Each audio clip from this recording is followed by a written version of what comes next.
कायद्याचा बालेकिल्ला म्हणून ओळख असलेल्या नाशिक शहरातील सरकारवाडा पोलीस ठाण्याचे वरिष्ठ पोलीस निरीक्षक सुरेश आव्हाड यांची तडकाफडकी बदली करण्यात आली।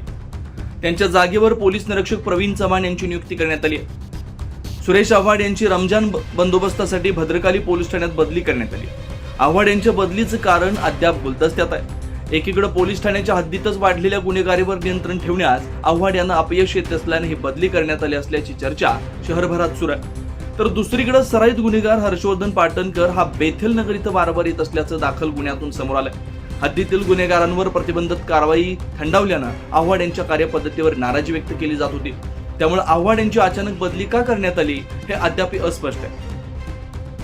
9 न्यूज महाराष्ट्र ब्युरो, नाशिक।